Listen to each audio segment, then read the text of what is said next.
美国投资锦标赛，我280本金的实盘账户现在来到了11万美金。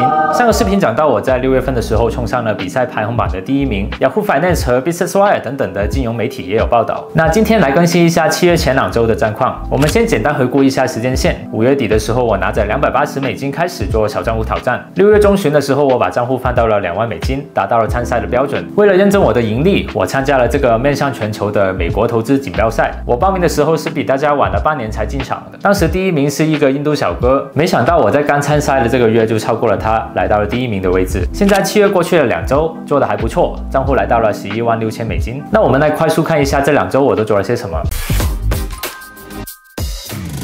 那这边就是我6月底赢的时候的 P&L， 然后可以看到我7月份的当时就是这个成绩，账户的盈利来到了11万6千左右。那前2周收益都是比较稳定的，除了这一天。那这天也是我这个挑战里面亏损最大的一天，这天的胜率只有30多%，比其他日子都要低很多。那待会会跟大家聊一下这天到底发生了什么事。然后有2天的盈利都有9000多，做的还算是不错的。这2天虽然是亏的，但是我把亏损控制的比较低。那这个周一做的不错，大概有9000左右的 profit。然后其中操作的比较多的一只股是 ARTL， 可以看到它是7点45出的新闻。那它出了之后给到挺多的机会的，它出了之后涨了差不多200多%。那我一般这些就会在它这里暴涨的时候去操作一下，然后它后面回调的时候我就没有操作了。那可以看到它开盘之前是跌的比较多，跌了差不多一半。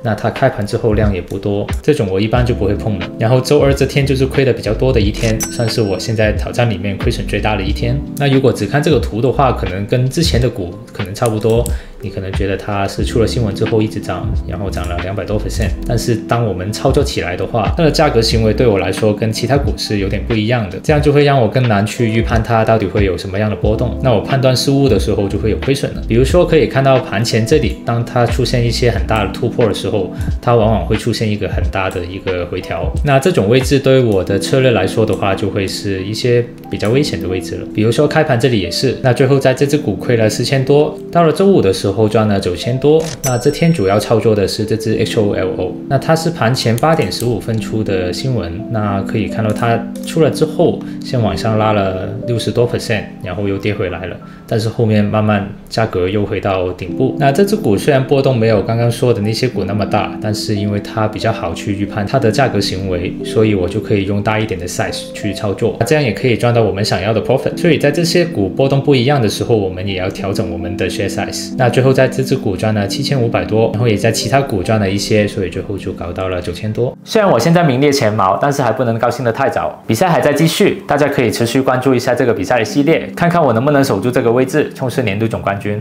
想要了解美股交易的话，可以去看一下我的网站，那边有新手教学。对美股或者 trader 的生活有兴趣的话，别忘了订阅这个频道。